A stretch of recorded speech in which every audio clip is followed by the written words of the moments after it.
Everyone, তো আজকে আমি করব হচ্ছে কলার চুচা ভর্তা একটু অন্যভাবে। আমি নর্মালি যেভাবে করি সেটা আজকে না, আমি আমার কলিগের কাছে শুনে আসছি যে তেলের উপরে দিয়ে মশলা টশলা দিয়ে। তো এই যে কলার চুচা দেখতে পাচ্ছেন আমি পাটার উপরে নিয়ে নিয়েছি। এখন চুচাটাকে পুরো আমি বেটে ফেলবো। তারপরে কি কি দিয়ে ভর্তাটা করি আজকে আপনারা আমাদের সাথেই থাকেন আর দেখতে থাকেন আজকের নতুন ব্লগ। দিয়ে দিচ্ছি তেল, যেহেতু তেলে ভাজবো আমি, যে তেল দিয়ে দিলাম। চুচাটা বেটে রেখে দিয়েছি এখানে। তো আমার কলিগ বলেছে যে তেলে ভাজার জন্য, যেহেতু তো সেই ক্ষেত্রে তেলে যা যা দিব বলেছে, গরুর মশলা যা যা যাবে সব দিয়ে দিতে। তো আমি তেল দিয়ে দিচ্ছি রসুন আর পেঁয়াজ।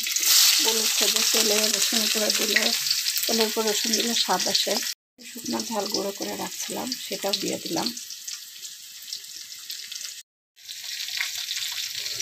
বলেছে গরুর মশলা পুরাটা দিয়ে দিতে। আমি এগুলাকে একটু সুন্দর করে ভেজে নিচ্ছি।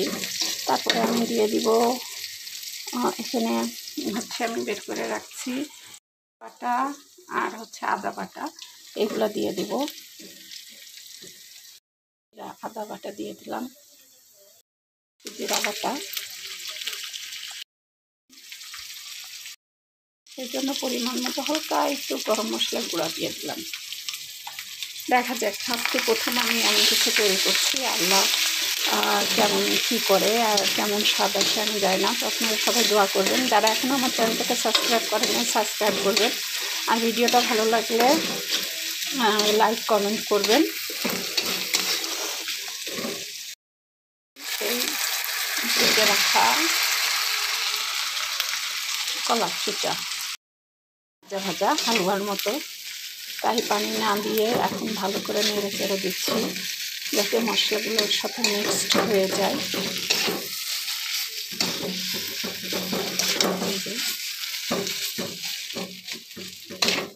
দেখতে তো ভালোই লাগছে মাশাআল্লাহ, না জানি খেতে কেমন হয়।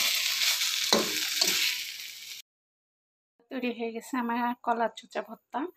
তো এই যে দেখতে পাচ্ছেন, দেখতে খুব সুন্দর লাগছে, খেতেও খুব টেস্টি হয়েছে। আমি একটু টেস্ট করেছি। তো সবাই ভালো থাকবেন, দেখা হবে নেক্সট ভিডিওতে। আল্লাহ হাফেজ সবাইকে।